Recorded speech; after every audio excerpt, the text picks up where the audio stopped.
How many atrocities does Israel have to commit before this government will take action? How many children does it have to kill before it will place sanctions on the state of Israel? How many schools does Israel have to bomb before Labor will end two-way arms trade with Israel and stop the export of F-35 parts that are in Israeli jets currently committing atrocities in Gaza? Now, we know now that the official death toll in Gaza is now over 40,000. Over 70% of those are women and children, and we hear these numbers a lot. We hear them a lot, but what we don't often do is think about the human consequences and stories behind these deaths, the horrific nature of them. And as I read these out, I want people to think about, why is it then that when these atrocities are being committed at a systematic scale, at a deliberate and systematic scale, carrying out a genocide in Gaza right now, why is it then that the Australian government and the Labor Party won't end two-way arms trade with Israel, or just like they sanctioned Russia, sanction the state of Israel? Let's talk about Mohammed Bar. Let's talk about Mohammed Bar, one of the deaths, people killed, children killed by Israel. Mohammed Bar had Down syndrome and autism. He was attacked by a combat dog when Israeli soldiers raided his family's home in Gaza.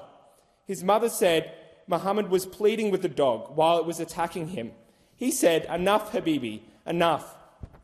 Habibi translates as "my love." The soldiers put Mohammed in another room and forced his family to leave with their home without him. When they returned a few days later, he was dead. Things like this are happening every day in Gaza right now. Every day, at a systematic scale, admitted by Israeli ministers that this is their goal. This is their goal. And what does this government do?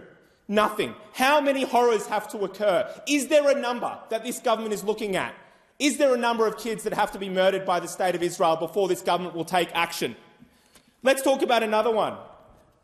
What about 3-year-old Emad Abu al-Qura? He was killed outside his home when he went to buy fruit with his cousin. He was shot in the head by an Israeli sniper. His cousin was also shot and killed.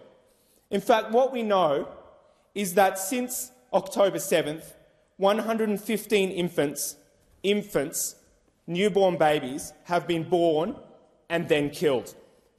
564 schools have been either partially damaged or destroyed as Israel has deliberately targeted them and bombed them.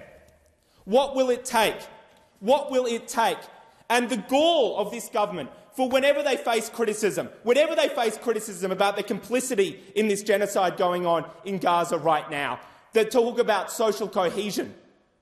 You know, people have eyes. They see what's going on in Gaza. The reason that people are upset is because they see stories like this and then they look to their government to show some moral leadership, to show some international leadership, to expect them, when they've seen this government sanction Russia, take out over 1,000 autonomous sanctions against Russia for their illegal invasion of Ukraine. And then they look and say, well, surely this government, with any sense of morality, any sense of justice, any sense of humanity, would turn around and do the same thing to the state of Israel and sanction the state of Israel. But apparently not. And the reality is, this is what we know. Every time that the state of Israel commits an atrocity like that, or carries out a bombing of a school or a hospital, every time Israel does that, and then they look around the world and they look to countries like Australia, and then they do nothing. And Israel is emboldened to keep acting. I mean, we have a situation right now where polio has re-emerged in Gaza. Just think about the devastating impacts that will have on Gazan children. Do their lives not matter? And there is a lot of Australians right now who think that they should be proud of this country. And one way of being proud of this country is that we would have a government that said no more.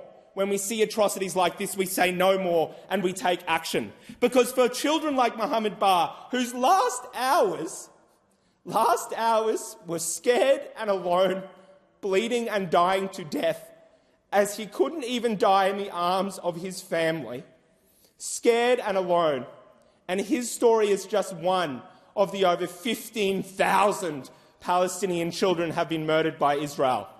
And what is this about? Like, genuinely, why is it that the Australian government cannot take a single action against the State of Israel? Why is it that this Australian government, who has signed a $917 million defence contract with Elbit Systems, an Israeli weapons company that has been blacklisted by other countries around the world for war crimes committed with their weapons in occupied Palestinian territories, why is it they can't even cancel that contract?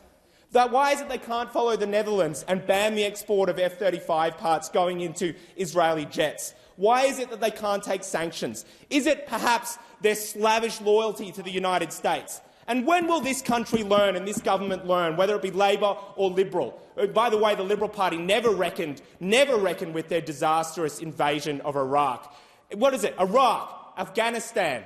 How many times do we have to follow slavishly into a war backed by the United States and look at the consequences, the millions dead?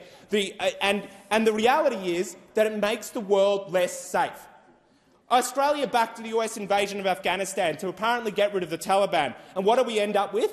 After 20 years and hundreds of billions of dollars and hundreds of thousands of deaths? The Taliban.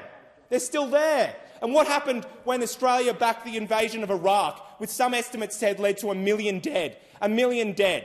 What did we end up with? ISIS. Good on you guys. You worked out real well. Great stuff.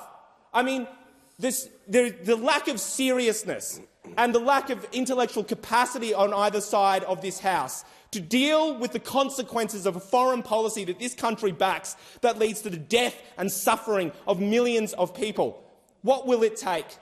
And the message that a lot of people hear is that, well, for this government, when you compare what's going on and the sanctions that they've taken about Russia with the sanctions that they refuse to take out against the State of Israel, is somehow Palestinian lives matter less.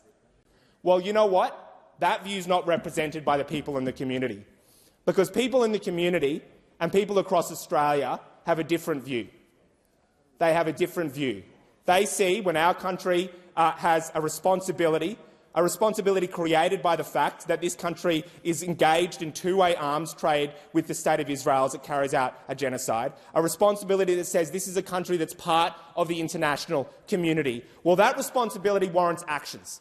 And where this government does not take actions, then that creates a complicity in the actions that the State of Israel is carrying out. And at the end of the day, and I'll take those objections because the lack of humanity in this House, what about Mohammed Bar, left to die with autism and Down syndrome, not even with his family? Oh, great. And you talk about the deaths on October 7th, which the Greens have condemned and are disgraceful. But that does not justify the deaths of 15,000 children. That does not justify the deaths of men, women and children, unnecessary deaths that only create less... Authorised by Jay McCall, Australian Greens, Canberra.